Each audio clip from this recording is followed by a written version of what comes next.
Is with my co-host, Natalie. Hey guys. Natalie, how have you been doing? We've been gone for a little bit. I was gone. I had a little vacation time. I went to Denver. It was really fun. And then we had Easter, so we didn't record anything last week either. So how have you been doing? It's been forever. It's been forever. Forever. Yeah. It's been good. Kind of chaotic, but I'm kind of used to it now. Like my life's just chaotic. Like I don't. Do you know what I mean? Like yeah, you're on the unicycle of life right now. Yeah, I'm just kind of used to it. Yeah. I'm like, okay, well, moving on. Anyways. Okay, well, today we're going to be talking about a very important aspect of art, one of my favorite ones when I'm making my own art. We're going to be talking about color today. The wild, beautiful world of color. Pretty colors. Pretty shapes and colors. Natalie, what do you think about color? What does color mean to you specifically?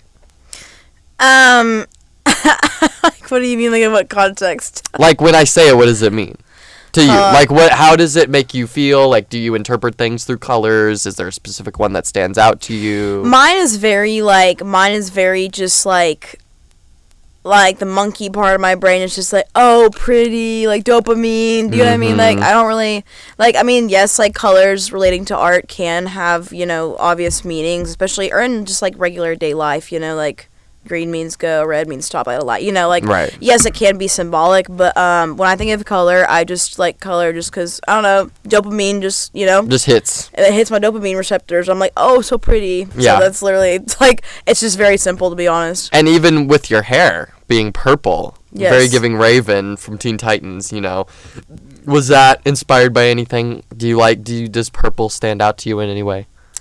I just feel like, well, the reason why I dyed my hair purple is because it matches, like, my undertones and stuff. Like, purple is a very good color for brunettes and people that have, like, brown eyes and things like that, so. That's me.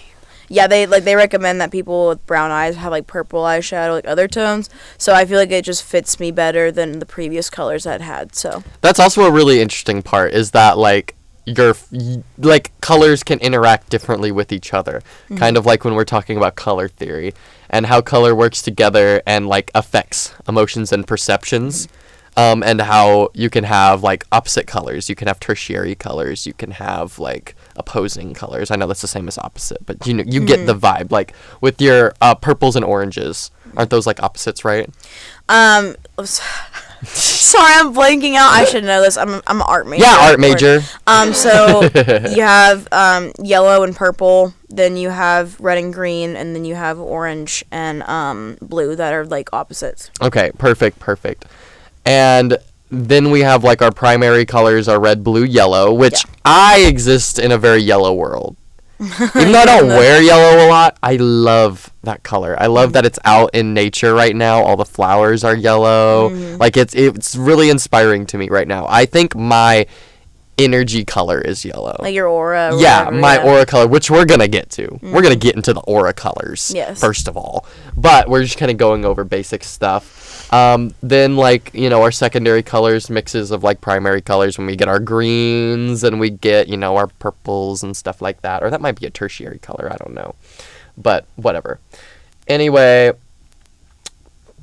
is there a specific color that you like the most? I was talking about yellow, but is there anything that attracts you? I really like magenta. It's like pink but better. It's like pink but it's like upgraded pink. Yeah, basically. But I like pinks and purples, basically magenta, things like that. Like that kind of color palette. Does it specifically attract you in any way for some reason? Like, do you have a specific feeling related to it?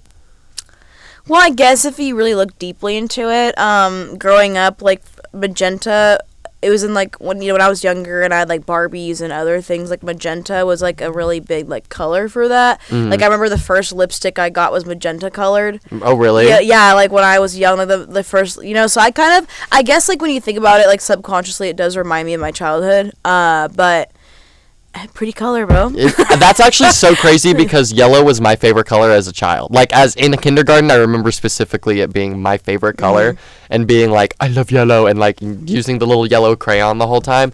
And then I like threw it away because I was like emo and I was like, bro, I like black and purple, like in middle school and whatever, because I was like, I want to be different. And then like I came back around, had like a spiritual experience, and I was like, bro, kindergarten me was right. Yellow is the bomb. Yeah, this is really me. I was like, this actually is me. This is me. I'm yellow. Like, I love it. It's that, like, it's so interesting how our lives are so centered around visual things, because like basically our eyes are the only way that we perceive the world, and it's how our brain interprets, you know, the objects and light around us. So really the only thing we have is like colors. Like the first thing you know is colors. Yeah. Even if you don't know the names of them or how to identify them, like that's the first thing in your brain, because that's how you would like only interpret it. You can't even see objects. You have like perceptions of like colors and blops and shapes and whatever.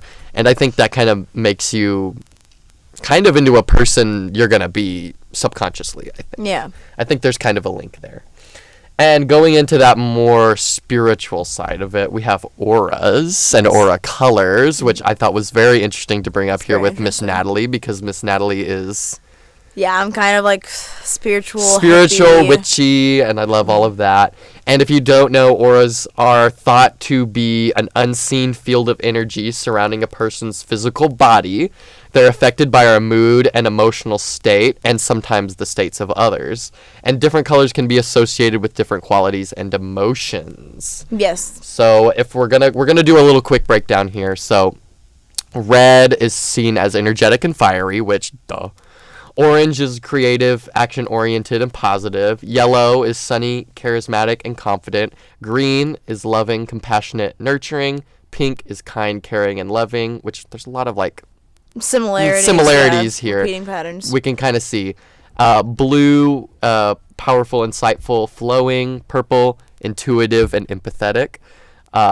Indigo, sensitive and empathetic. White, pure, wise, and spiritually connected. And black is tired and low, which I might have some black aura on me right now, like for real. You got the energy drink, you got the... Yeah, I might be having some black aura.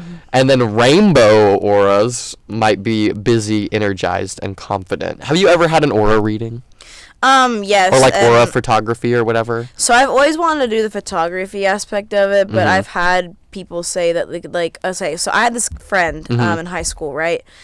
His name was Cade, and he was very spiritual, and he, I think his grandmother was a witch, and so, like, she taught him how to read auras. Yeah. And I knew that he wasn't, like, fake, because there were several times that, like, we had, like, classes together, and so I'd walk into the classroom, and I would either be sad or mad, but I would act normal on the outside, do you know what I mean? Like, I'd be really, like, deep down upset about something that just happened or whatever, and so I'd be super upset, but I'd be calm. Like, I'd walk in and socialize like nothing happened. Mask up.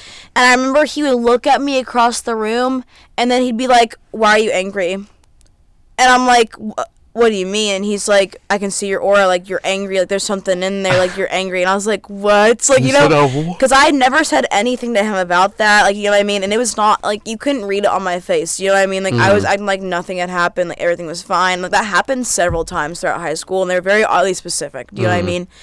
And sometimes I think I can see auras, but I don't want to sound like... It's very rare, though. No, let's get into it. When was the time you saw someone's aura? Let me hear about it. Most of the time it's by accident. Okay. It's by accident. I don't mean to.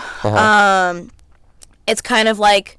The way I describe it is like you're kind of zoning out. Like, you're looking past that person. You're kind of zoning out. It happened the other day, and I was with my friend Cassidy, actually. We were sitting there... Shout out, Cassidy. And we were talking... I love Cassidy.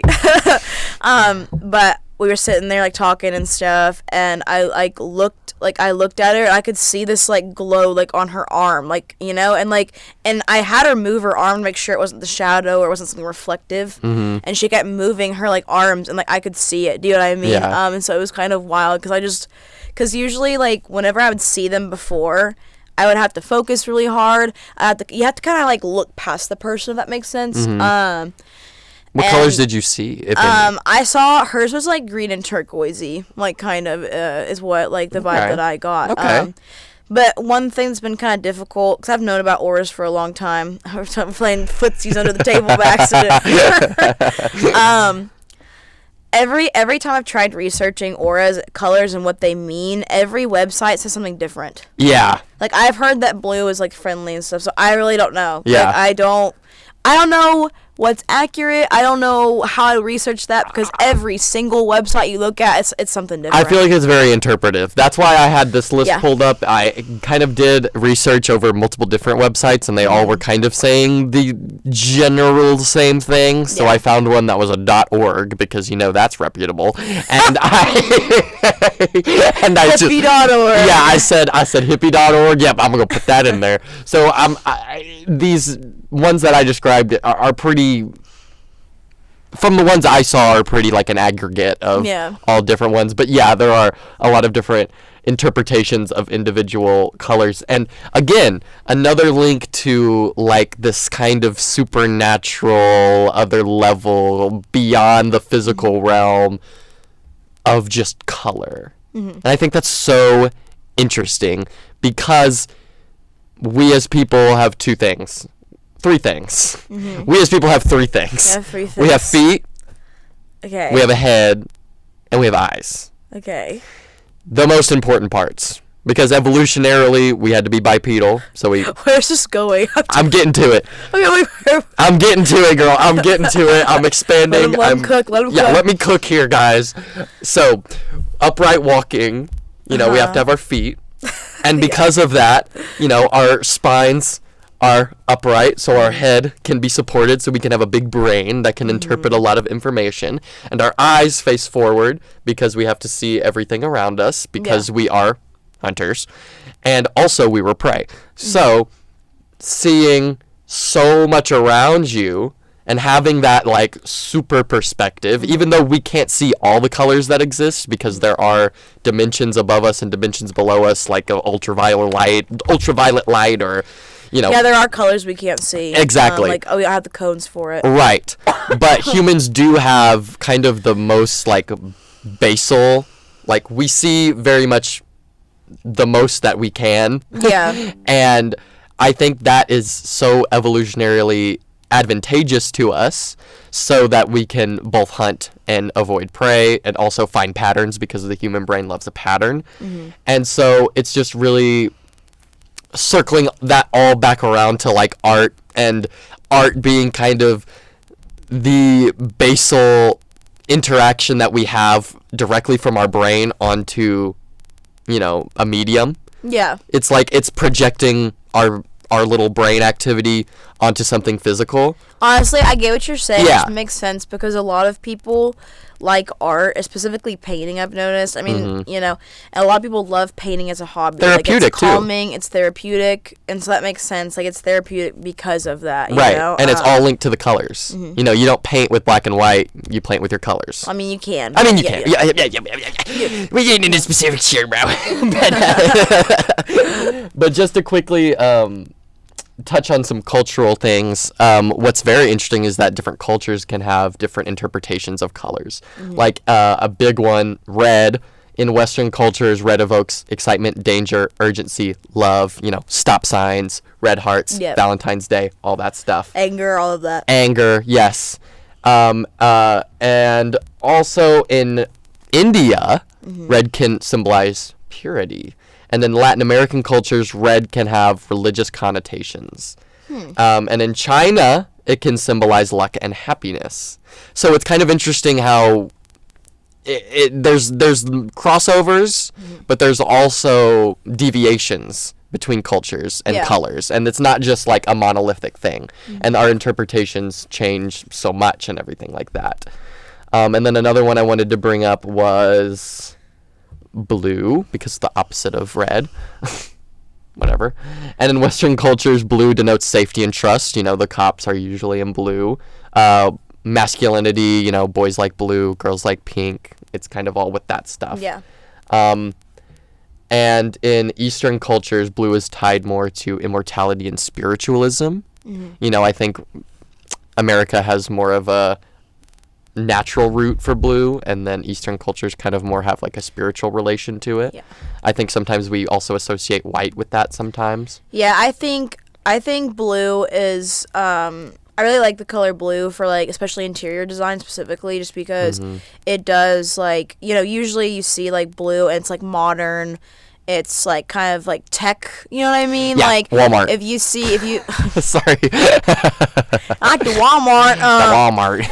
Like, you know, like what was that like movie? Tron, was it? What was it? Yeah, like they were that. red and orange, blue and orange. Yeah, like blue is usually like blue and white and all that, and like silver is associated with like kind of like futuristic, like kind of tech stuff. So Right. and that makes sense because blue is just kind of like I have blue LEDs in my room, like in my dorm. It's just fresh, Right. you know. So Well, that's going to wrap up our little episode here. I know I would love to go on a little longer, but we're going to have to wrap it up. And I love talking about colors with you, Natalie. I could talk about it all day, as you can tell. We can really get into the weeds about, you know, specific definitions and everything like that. I know we just yap about anything, honestly. We can yap about anything, for real. But y'all out there, think about y'all's favorite colors and how it's, you know, interacting with your life, why it's your favorite color, because I think you can kind of achieve some really interesting mental reflection when you look upon colors that interest your brain. So that's going to be it for us today at Articulture. We hope to see you next week. Y'all have a good day. Have a safe weekend. Bye. Bye.